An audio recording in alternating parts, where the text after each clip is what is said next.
the name of the Father, and of the Son, and of the Holy Spirit. Amen. Prayer to the Sacred Heart of Jesus and the Immaculate Heart of Mary.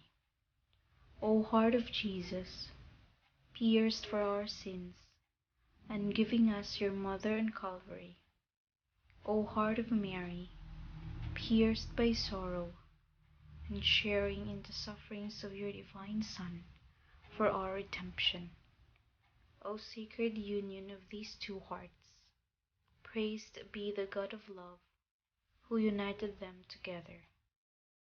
May we unite our hearts and every heart, so that all hearts may live in unity, in imitation of that sacred unity which exists in these two hearts.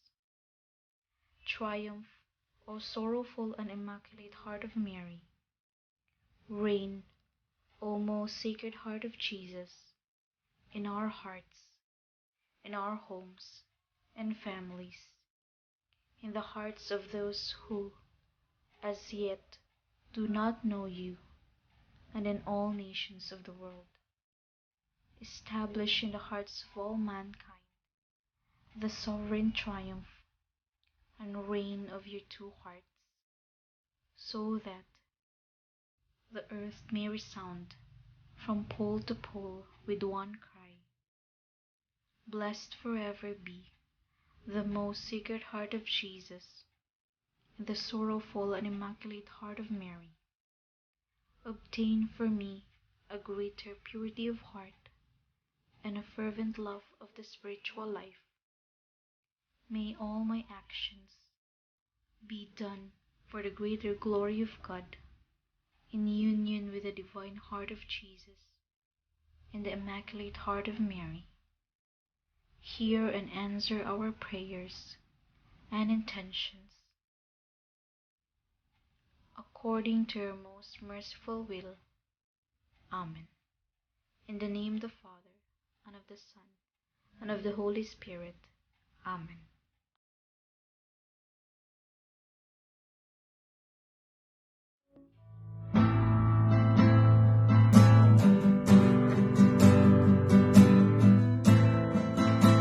Sing hallelujah to the Lord, and sing hallelujah to the Lord,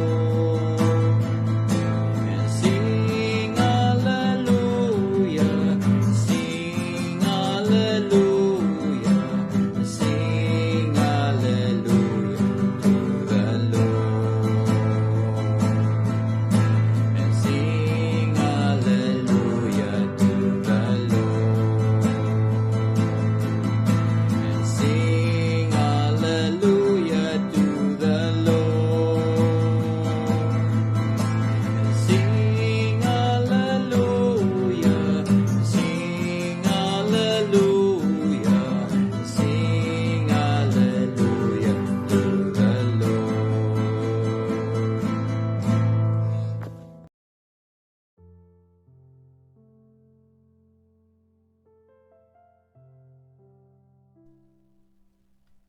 A reading of the Holy Gospel according to Matthew chapter 13 verse 44 to 52.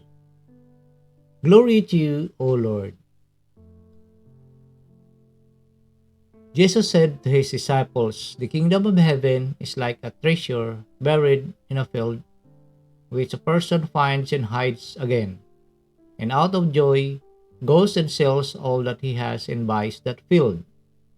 Again, the kingdom of heaven is like a merchant searching for fine pearls. When he finds a pearl of great price, he goes and sells all that he has and buys it. Again, the kingdom of heaven is like a net thrown into the sea, which collects fish of every kind. When it is full, they haul it ashore and set down to put what is good into buckets. What is bad, they throw away. Thus it will be at the end of the age. The angels will go out and separate the wicked from the righteous and throw them into the fiery furnace, where there will be wailing and grinding of teeth. Do you understand all these things? They answered, Yes. And he replied, Then every scribe who has been instructed in the kingdom of heaven is like the head of a household who brings from his storeroom both the new and the old. The Gospel of the Lord. Praise to you, Lord Jesus Christ. Isang mapagpalang linggo po sa ating lahat. Kamusta po mga kapatid? Nananaway nakapagsimba tayo sa araw na ito ng linggo. At unang-unang po sa lahat, ako po ay nagpapasalamat sa ating mahal na Panginoon sa mga oras na ito na binigay niya po sa atin upang tayo po ay makapagnilay at makapag-share ng kanyang mabuting balita. So mga kapatid, naway pasalamat tayo sa ating Panginoon sa lahat ng mga grasya na binigay niya po sa atin sa buong linggo nating pagpapagod. At ako po ay nagpapasalamat sa lahat natin ng mga masugid na mga taga-subaybay, ating lahat ng mga subscribers, sa inyo pong lahat, marami pong salamat. At sa lahat ng mga tumatangkilik sa ating munting gawain na ito. Sa inyo pong lahat, sa muli marami pong salamat. At ako po ay nakikiramay sa aking classmate from high school, kay ni Saidi. Sumakabilang buhay na ang kanyang kapatid. So sa pamilya Fausto, our deepest sympathy. At sa lahat ng may mga kamag-anak na sumakabilang buhay na, ako po ay nakikiramay po sa inyo. So mga kapatid, sa ating ebanghelyo sa araw na ito ng linggo, ang ating Panginoon ay nagbigay na naman ng isang parabola about treasure, perlas, nets. So lahat ng ito ay masasabi natin na tumutugma ito, no, sa ating buhay. So kung titingnan natin at basahin muli ng ating ebanghelyo, yung nakahukay, no, ng treasure sa lupa na hindi kanya, no. So binaon niya ulit o tinakpan niya ulit, no, at bumalik o bininta niya yung kanyang mga ari-arian, no, para mabili itong lupa na ito na may treasure. So bakit kaya niya ito ginagawa, no? Meron na siya, ba't ibinta pa niya lahat para lang mabili ito?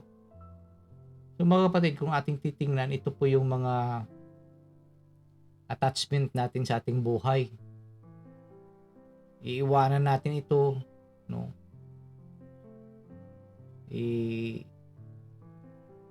Iwala natin ito sa ating sarili para lang sa kaharian ng Diyos sa langit. So ang sabi dito sa ating ebanghelyo that the treasure, the kingdom of heaven is like treasure buried in a field, which a person finds and hides again. And out of joy goes and sells all that he has and buys that field. So yun. Ano ba kahalaga itong treasure? So sinasabi ko na, ito po yung mga bagay na, or ito po yung dinescribe ng ating Panginoon kung ano ang kaharian niya doon sa langit. Na ang bawat isa ay dapat na tumalikod, no, sa lahat ng mga bagay na nag-a-attach sa atin dito sa mundo. Para po makapunta tayo, no, or maangkin natin itong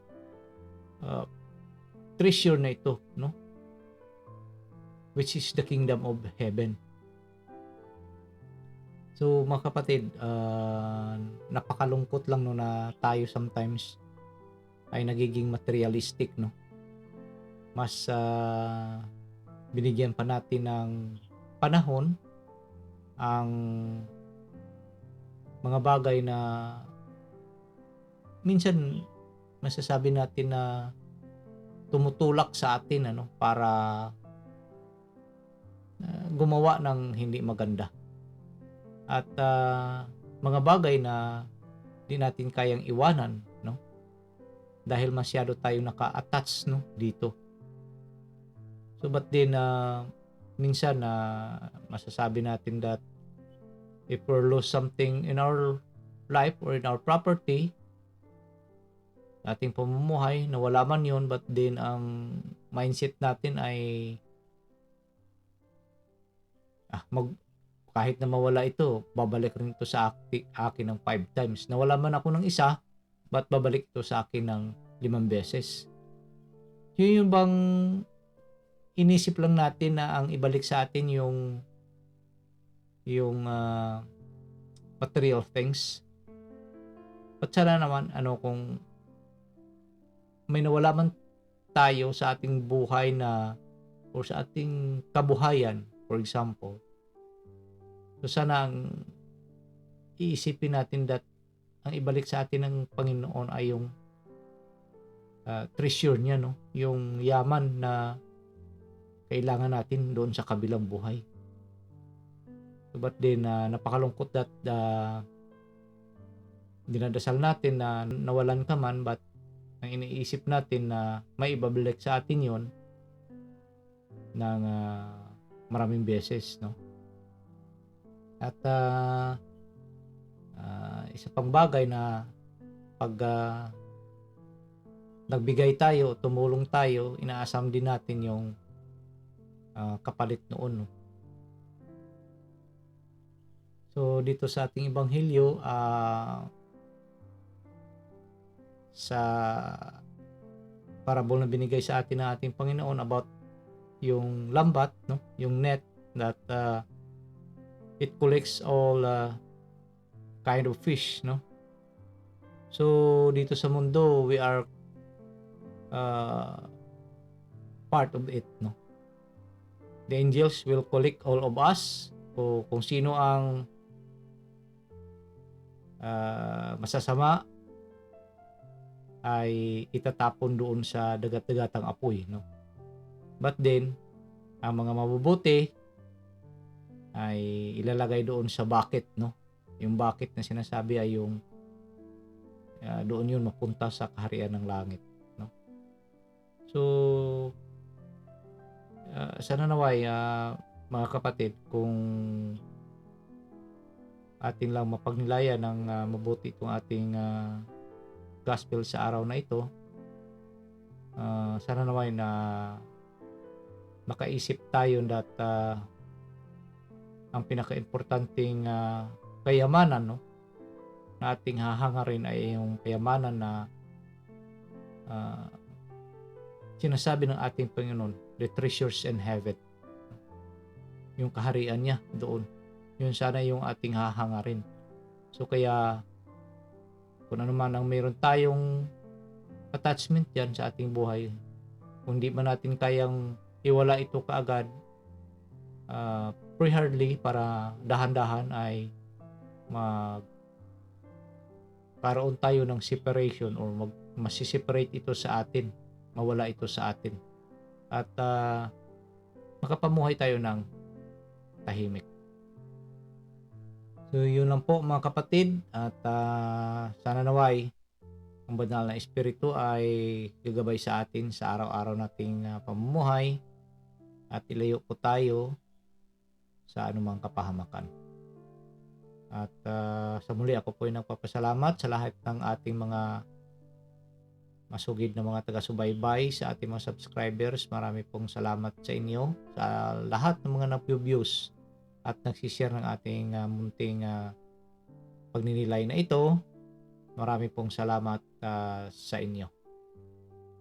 At naway ang Panginoon ay gagabay sa ating araw-araw na pamumuhay. At wag lang po natin kalimutan na kumapit lang po sa patalim ng salita ng ating Panginoong Jesucristo. So, marami pong salamat at God bless us all. Manalangin po tayo sa ngalan ng Ama, ng Anak, ng Diyos Espiritu Santo. Amen. Let us pray. Spirit of wisdom and understanding, enlighten our minds to perceive the mysteries of the universe in relation to eternity. Spirit of right judgment and courage, guide us and make us firm in our baptismal decision to follow Jesus' way of love. Spirit of knowledge and reverence, help us to see the lasting value of justice and mercy in our everyday dealings with one another. May we respect life as we work to solve problems of family and nation, economy and ecology. Spirit of God, spark our faith, hope, and love into new action each day.